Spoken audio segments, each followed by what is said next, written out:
May ആദ്യാഴ്ച തിയേറ്ററുകളിലേക്ക് എത്തിയ മലയാളം സിനിമകൾക്ക് ശേഷം ഈ മെയ് മാസത്തിൽ തന്നെ അടുത്ത പ്രധാനപ്പെട്ട സിനിമയായിട്ട് മെയ് 16-ാം തീയതി തിയേറ്ററുകളിലേക്ക് എത്തുകയാണല്ലോ ഗുരുവായൂർ അമ്പലനടയിൽ പൃഥ്വിരാജിനെയും ബേസൽ ജോസഫിനെയും പ്രധാന റോളുകളിൽ എത്തിച്ച ജയഹേ എന്ന സിനിമയുടെ സംവിധായകൻ വിപിൻ ദാസ് സംവിധാനം ചെയ്ത് അടുത്ത വ്യാഴാഴ്ച തിയേറ്ററുകളിലേക്ക് എത്തുന്ന മെയ് 16-ന് റിലീസ് ചെയ്യുന്ന ഒരു പക്ക ഫാമിലി കോമഡി എന്റർടൈനർ സിനിമയായിട്ട് ഗുരുവായൂർ അമ്പലനടയിൽ എന്ന സിനിമ മാറിയിരിക്കുന്നുവെന്ന് ട്രെയിലർ കാണുമ്പോൾ വ്യക്തമാകുന്നു.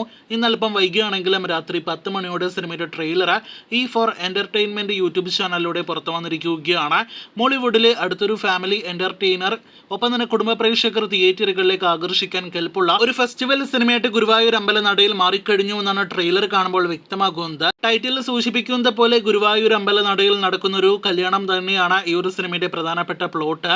സിനിമയുടെ ട്രെയിലർ മികച്ചു നിൽക്കുമ്പോൾ ഇനി നാം ഉറ്റുനോക്കുന്നത് സിനിമയുടെ ആദ്യ ദിവസത്തിലെ ആദ്യ പ്രതികരണങ്ങൾ എന്താണെന്ന് അറിയാനായിട്ടാണ്. പോസിറ്റീവ് ആണെങ്കിൽ ഒരു ഫാമിലി കോമഡി എന്റർടൈനർ സിനിമയുടെ ഏറ്റവും ഉയർന്ന കളക്ഷൻ ലഭ്യമാകുന്ന സിനിമയായിട്ട് ചിത്രം മാറുമെന്നാണ് നമ്മുടെ ഒരു പ്രതീക്ഷ.